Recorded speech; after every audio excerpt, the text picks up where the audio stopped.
Okay, so in this video, we're going to continue talking about ideal gases after doing some moles and molar mass calculations in the last few videos. So just to kind of recap, when we're talking about an ideal gas, we're making a few assumptions. We're basically assuming that we have a large number of identical molecules. We're assuming that the motion of the particles are random, the collisions between the gas particles are elastic, but most importantly, we are assuming that there's no electric forces between the molecules. In other words, the molecules or the gas particles, whatever you want to call them, the only way they can interact is through collisions. There's no electrical forces between them. That's the key difference between an ideal gas and a real gas.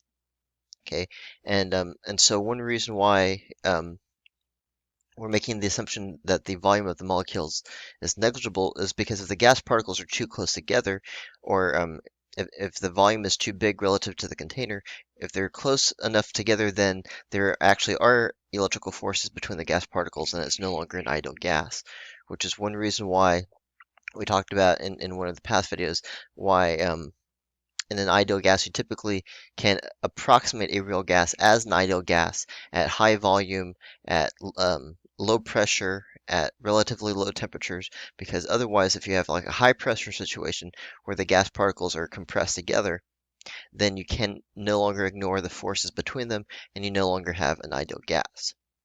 Okay, I also want to remind you that in an ideal gas, all of the internal energy in an ideal gas is kinetic energy. It's the kinetic energy of the ideal gas particles. Okay, so that's just kind of to recap. Now, you probably learned about gas laws in chemistry, and in case you didn't, this is just going to be a quick recap. You don't need to know every single gas law. You should understand the principles of the different gas laws, but the only equation that you need is the ideal gas law that we will get to. Okay, so hopefully this is a review from chemistry.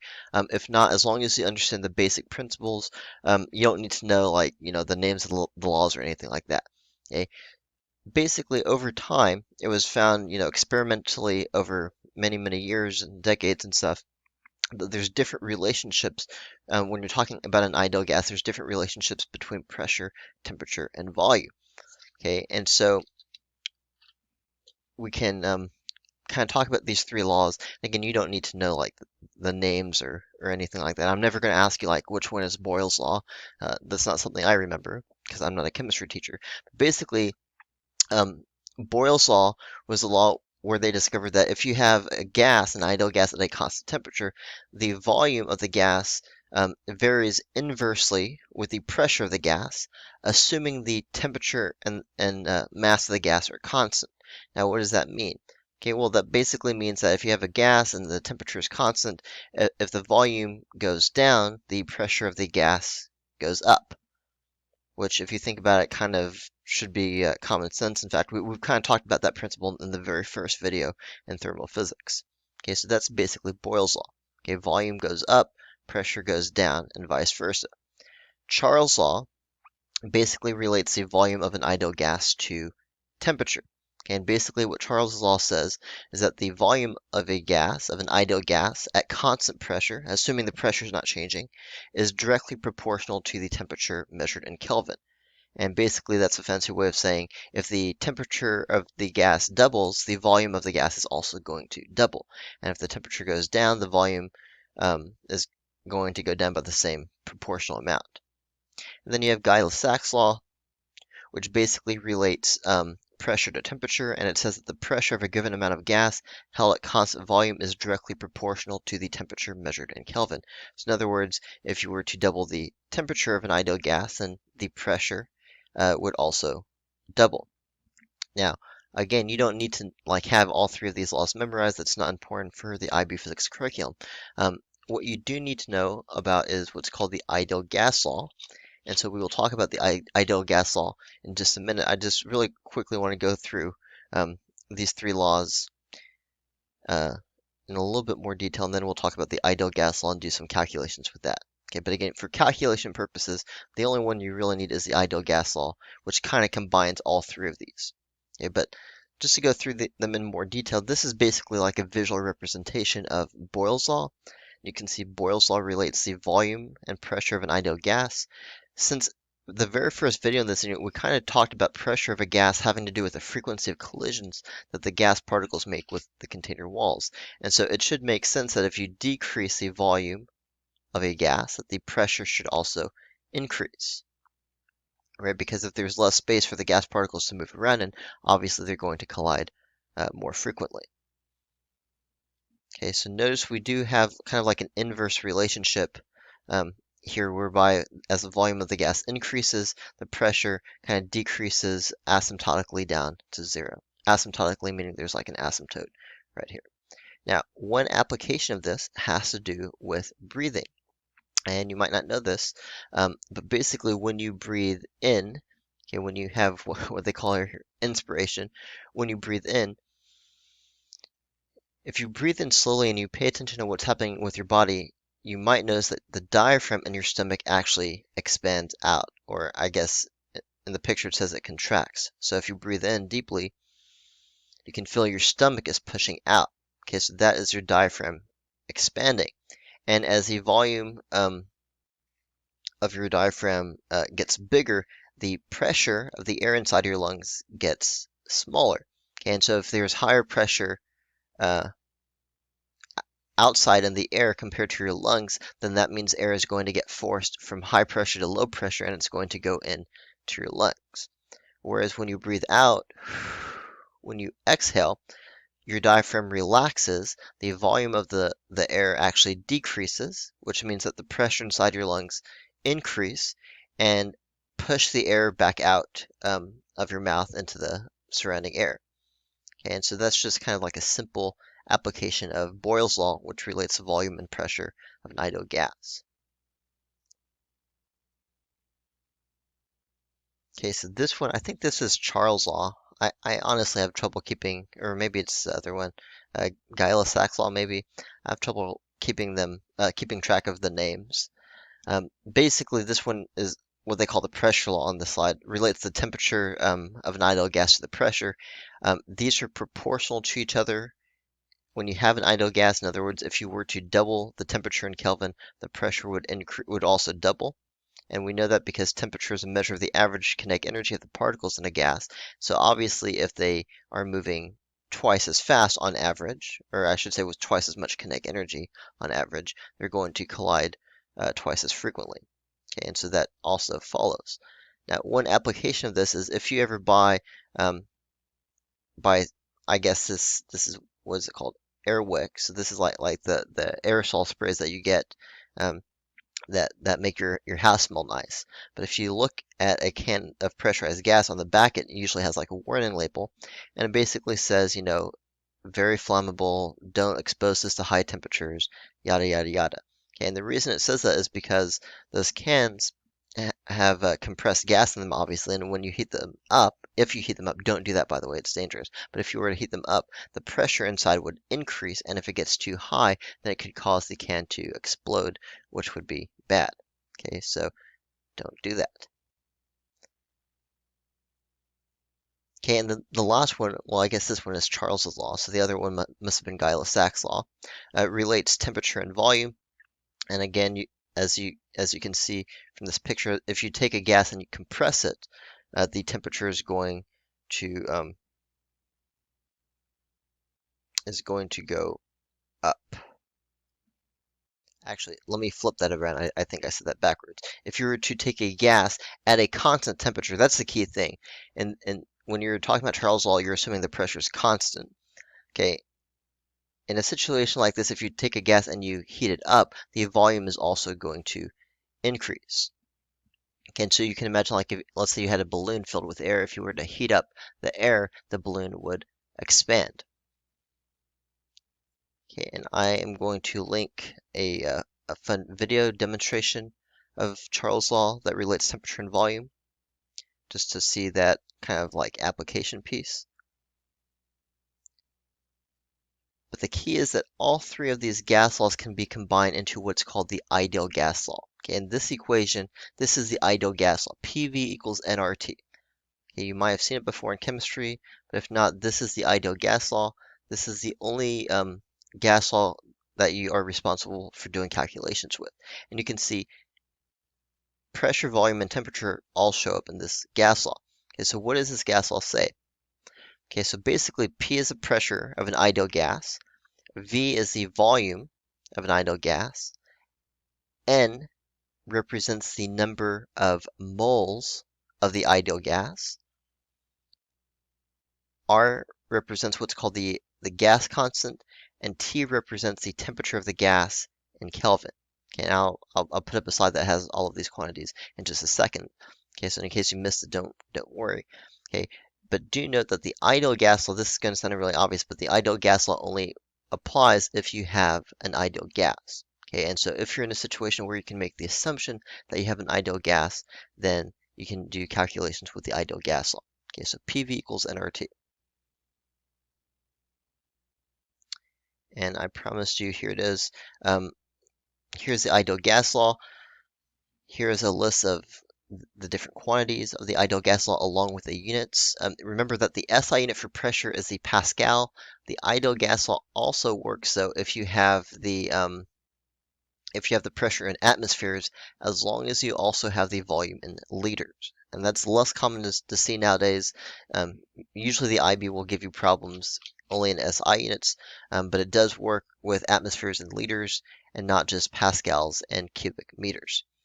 Okay, N, of course, is the number of moles of the ideal gas, and the temperature must be in Kelvin.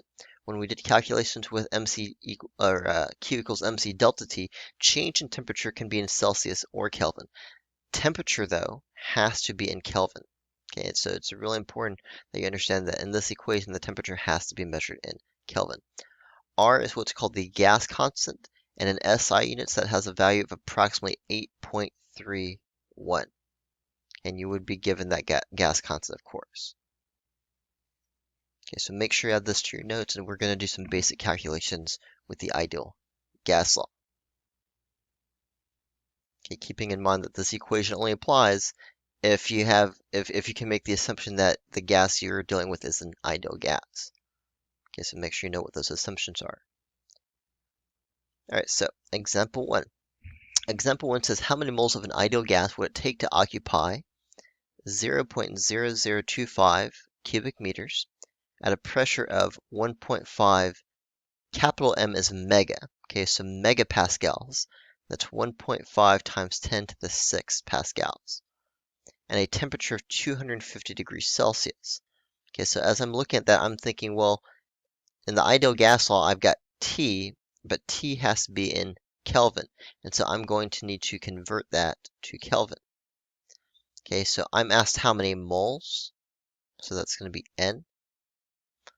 I have PV equals nRT. I know my P is 1.5 times 10 to the 6 pascals. I have the volume, which is already in SI units. That's equal to N. R is 8.31. And the temperature, remember to convert from Celsius to Kelvin, you have to add 273 to that value. Okay, so that would be 523 Kelvin. Okay, so 523. And then if I just divide both sides by the 8.31 and the 523, I can find N. And so I'm just going to put that into my calculator right now. I'm going to type in 1.5 times 10 to the 6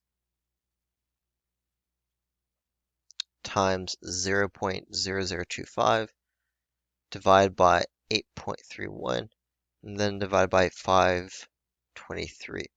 If you do that, you should get approximately 0.86 moles of this gas. Now, one of the cool things about the ideal gas law is if you have an ideal gas, then the ideal gas law equation works for any gas regardless of what the gas is. Okay, whether it's hydrogen or helium or neon, it works for any gas as long as you can treat it as an ideal gas. Now, the second question says explain why the actual value for the number of moles might differ from the value you calculated in the previous problem. When you have a question asking you, like, why might the value differ, you always have to go back to what assumptions did you make in doing this problem. Okay, so think about that for a second. What assumptions did we make in doing this calculation? Okay, well, we're using the ideal gas law to do this calculation, and so obviously the biggest assumption we're making is that it is in fact an ideal gas. So why might the actual value for the number of moles differ?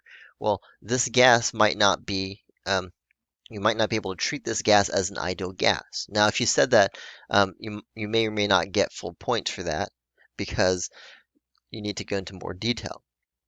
Okay, so if you say, maybe this is not an ideal gas, maybe I cannot treat this gas as an ideal gas, you would want to say why.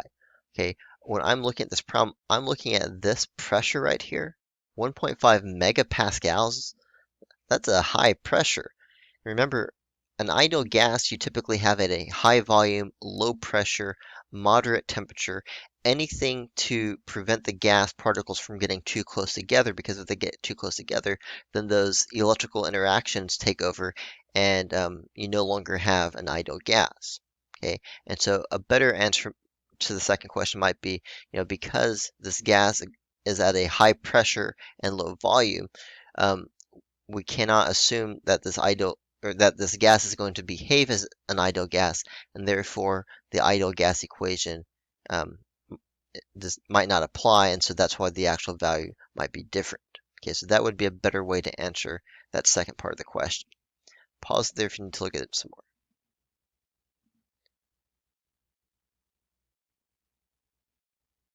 Okay, so example 1.5, another calculation question. What is the pressure of 23 moles of gas behaving ideally? Okay, so we're told up front, treat it as an ideal gas in a 0.25 cubic meter container at 310 Kelvin. Okay, so this is much easier than example 1. Probably should have had this one first, actually. We're asked about the pressure. That's going to be nRT divided by V. And we have N is the number of moles of the ideal gas, that's 23.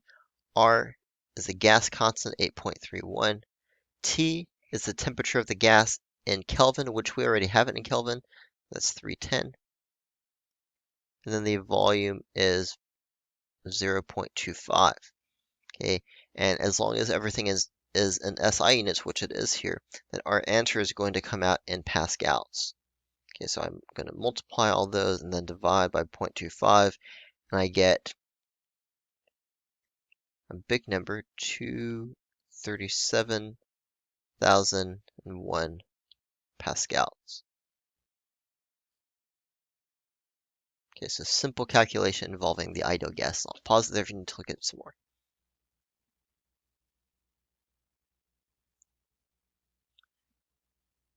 Okay, now you might want to know, why did we talk about the other three gas laws if we just could start from the ideal gas law?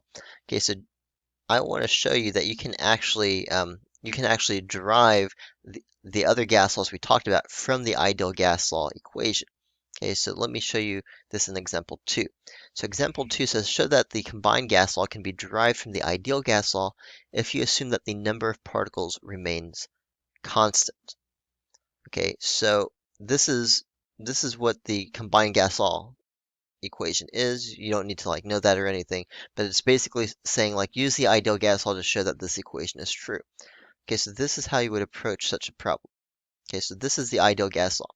So let's say hypothetically speaking, we had a gas and we made the assumption that the number of gas particles is constant. Okay, that is the number of moles of gas is constant. Then basically what that means is that N is constant and R is also constant. Okay, because both of those are constants. N times R equals PV over T. Okay, but then this equation has to be true for any value of PV and T that we choose. Okay, in other words, as we change, let's say we change the volume, the pressure and temperature have to change so that the overall value is constant. Okay, so in other words, this equation is going to be true for any values of pressure, volume, and temperature we choose. So if we start with one pressure, one volume, and one temperature, that has to equal a constant even at a different pressure, a different volume, and a different temperature. Okay, and so by making the assumption that this side is constant, I was able to use the ideal gas law to derive this. Okay, let me give you another example. I could go one step further. Let's say hypothetically I made the assumption that the temperature was also constant. Okay, if the temperature of the gas is also constant, then that basically means that I have the same temperature on both sides. That cancels out, and I find that P1 V1 equals P2 V2. And if you don't recognize this, this is basically one of those gas laws we talked about before, where if the volume of a gas goes up, the pressure goes down, and vice versa. I can't remember which one it's called.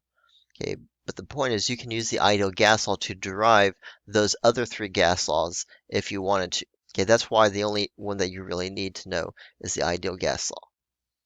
Okay, so pause there if you need to look at that some more.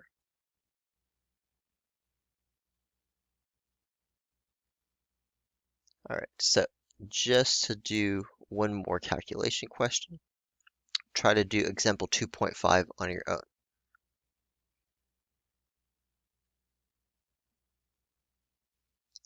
Okay, so we have a fixed mass of an ideal gas. So I'm thinking ideal gas law, PV equals nRT.